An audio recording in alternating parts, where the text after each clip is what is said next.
He did not need a loud voice to command a room. Robert Johnson could stand in the corner of a juke joint, barely raising his head, and the entire place would fall into a strange kind of silence. Not the quiet of fear, the quiet of recognition, as if everyone understood that something was happening in front of them that did not belong to ordinary life.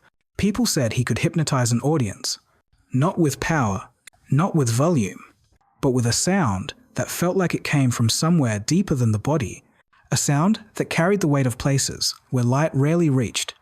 When he sang Love in Vain, it felt less like a performance and more like a confession whispered through a cracked window.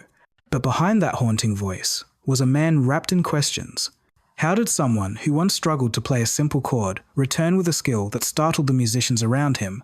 How did a quiet boy from Mississippi become the most mysterious figure in the history of the blues? And why did his life end the way it did? Suddenly, violently, without answers, without even a proper grave.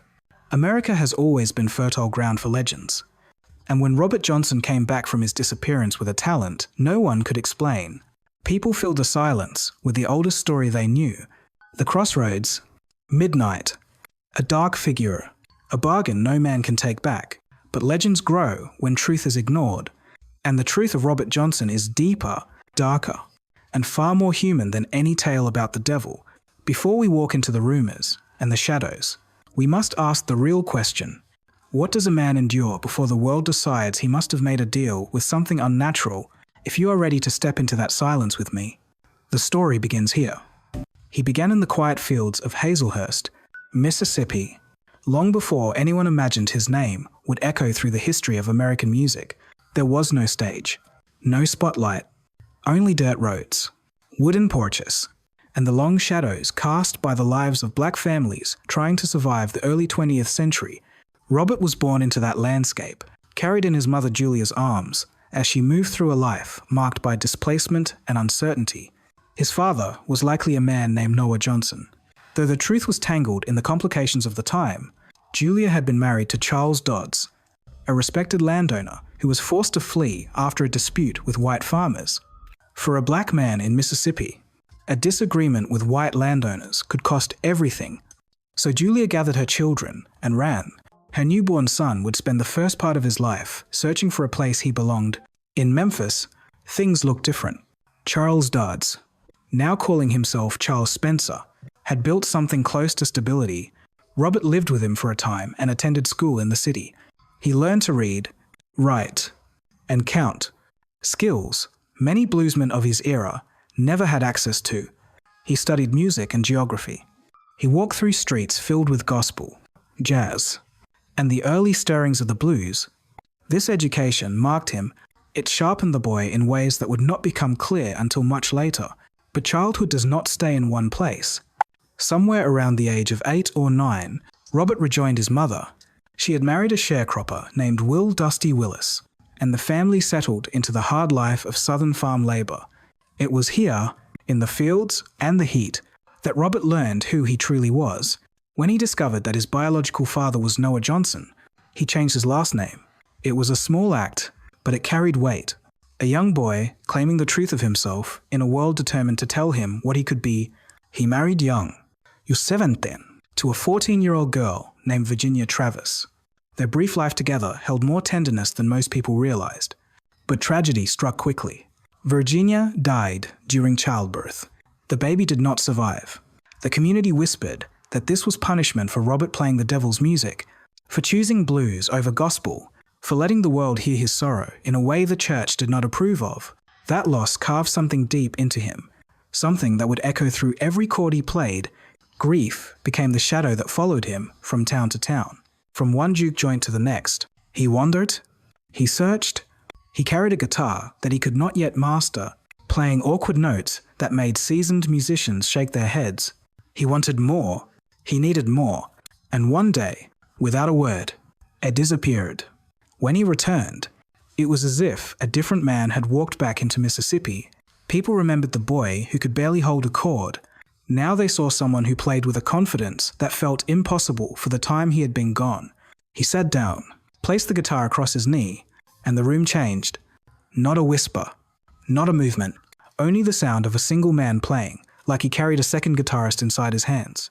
The transformation was so sharp, so sudden, that the people around him reached for the only story that could make sense of it. The old Southern myth, the crossroads, the dark road at midnight, the stranger who tunes your guitar and leaves you with a gift that does not belong to the living alone. It was easier to believe in the devil than to imagine the true labor behind his talent. But the truth had its own shadowed corners. During his disappearance, he had likely sought out Ike Zinnemann, a blues musician few remembered, but those who did spoke of with awe. They said Ike played in graveyards at night, letting the quiet teach him timing, tone, and patience. Robert learned from him, night after night, study after study, silence stretching across the cemetery as two guitars answered each other under the moon. And when he returned to the world, he was ready. Robert became a traveling musician, moving through Memphis, Arkansas, Clarksdale, Greenwood, and every small town that would offer him a corner to play in. He stayed with friends, distant relatifs, and women who opened their homes to him. He changed names often, slipping into new towns like a ghost with a guitar and a hunger to be heard. Street corners became stages, porches became theaters, juke joints became cathedrals of smoke and sweat where his music cut through the noise like a whispered confession. He had a gift that felt supernatural, even without the legends. He could hear a song once and play it perfectly. Complex chords, fast runs, finger patterns that seemed to defy the way human hands were built. He played with two hands, but people swore they heard four. Some said he played notes that the guitar was not meant to make. His voice matched the strangeness of his technique. It was thin, almost fragile, but every line carried a haunting quality, something worn, something lived in, as if the road itself had etched its stories into the edges of his vocal cords. By 1936 and 1937, he began recording just 29 songs, captured in hotel rooms and makeshift studios with bad wiring and cheap microphones. Yet those recordings would become the spine of modern blues, a blueprint for rock and roll, a map for every guitarist who came after him. Eric Clapton would one day call him the most important blues singer who ever lived. Bob Dylan kept his records close. The Rolling Stones studied his phrasing and carried his songs into new decades. He had no fame while alive, only the road. But in those years, he became the shadow that shaped American music. The road gave him music, but it took almost everything else. Robert lived as a wanderer, not because he loved drifting, but because drifting was the only life open to a black musician in the Deep South. He carried his guitar the way other men carried food or scripture. It was his survival, his shelter, his only currency when money ran thin and nights grew long. He moved from town to town with no clear destination. Sometimes he stayed with relatives, sometimes with friends, often with women who opened their kitchens and their living rooms to him, giving him a place to rest before the next stretch of dust and heat. He used different names in different towns, slipping in and out of places, like someone trying to outrun the version of himself the world kept inventing. To the people who knew him, he was soft-spoken and well-mannered, polite, private, but he was also restless, drawn to whiskey, drawn to women, drawn to the kind of nights that left a man both exhausted and alive. The combination made him hard to track and easy to misunderstand, and misunderstanding became the story of his life. As his music drifted through the South, stories drifted with it. Legends grew in the spaces where facts should have been. People painted him as a haunted figure, a man touched by something unearthly. The myth of the crossroads became more powerful than the man himself. It was repeated so often that by the time he died, it was treated as truth. But the real distortions came years later, long after his voice had gone silent. In the 1,970 seconds, a few rare photographs of Robert surfaced. Small, fragile images kept by his half-sister, Carrie Thompson. Two became famous: the dime store snapshot and the studio portrait. These pictures sparked a new wave of interest, not in the man, but in the legend. Record companies saw opportunity. Collectors circled like vultures. Stephen Levere, a researcher with sharp instincts for profit, gained control over the photographs and the rights to Johnson's recordings. His work preserved the material, but it also created a financial empire where Robert's own family received almost nothing. Carrie Thompson earned only a few $100s from images that would later bring millions to corporations. The people closest to Johnson were erased from the story so others could profit from it. From verse, the legend of the devil was turned into a marketing tool. Album covers showed Robert with horns, red skin, or glowing eyes. Artists portrayed him as a supernatural monster rather than a real man who walked, practiced, and suffered. To many African American musicians, these images were deeply offensive. The blues was born from truth, from labor, from pain that had nothing to do with fantasy. Robert's life had already been misunderstood while he lived. Now, in death, the world was rewriting him again. This was the second tragedy of his legacy. The man disappeared behind the myth, and for decades, the myth made more money than the truth ever did. Across the American South, his death carried the same silence that followed many black men of his time. No investigation, no autopsy, no official record beyond a date and a place. In 1938, a black musician dying at 27 did not stir the system. It was a footnote in a country where the lives of men like him were often considered expendable, but the people who had heard him play knew better. They remembered the warning given to him that night, the advice not to drink from a bottle he did not see opened. They remembered how he staggered, how his body weakened day by day, how the pain took him slowly rather than suddenly. Some believed it was poisoning by a jealous husband. Others thought it was illness, perhaps syphilis, perhaps a stomach ulcer that tore at him from the inside. A few pointed to the shape of his fingers and the length of his arms, suggesting a genetic disorder that could have weakened his heart. Without a doctor, truth turned into rumor, and rumor became legend.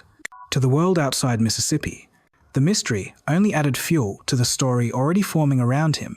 A man who learned too fast, a man who played too well, a man who died too young. People connected the dots they wanted to see. If he had met the devil at a crossroads, then perhaps the devil had come back for what he was owed. In America, myths often grow where justice is absent, and the absence around Robert Johnson's death was enormous.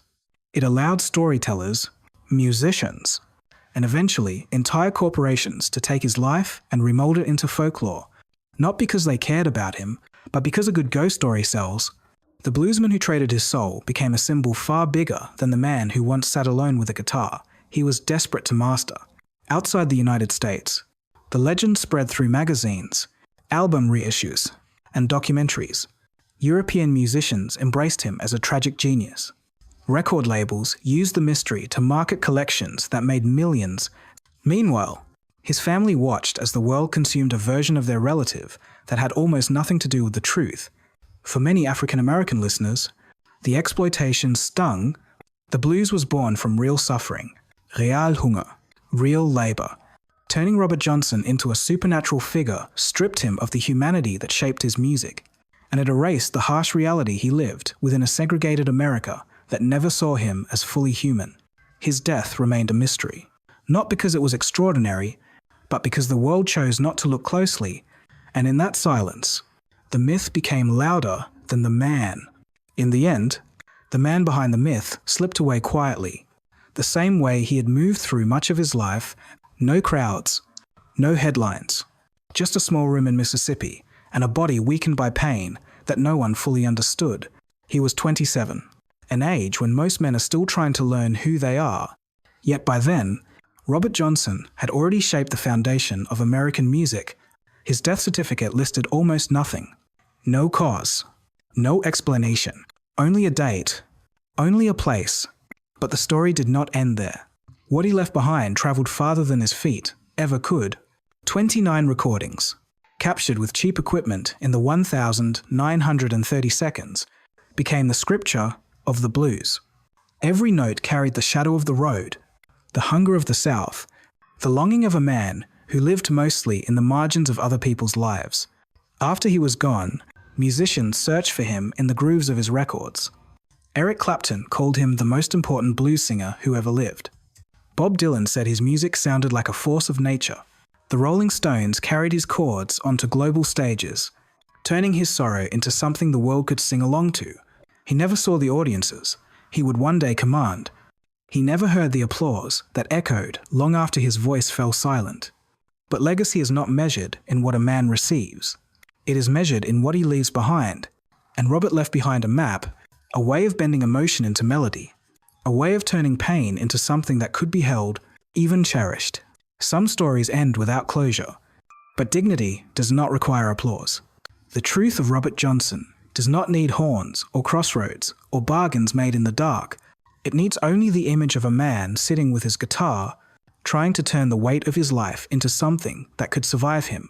To anyone who has ever been misunderstood, or overlooked, or rewritten by others, his story is a reminder your truth is still yours. No matter who tries to claim it, if this journey made you think of someone who carried more than the world ever knew, share their name. Stories survive when we choose to tell them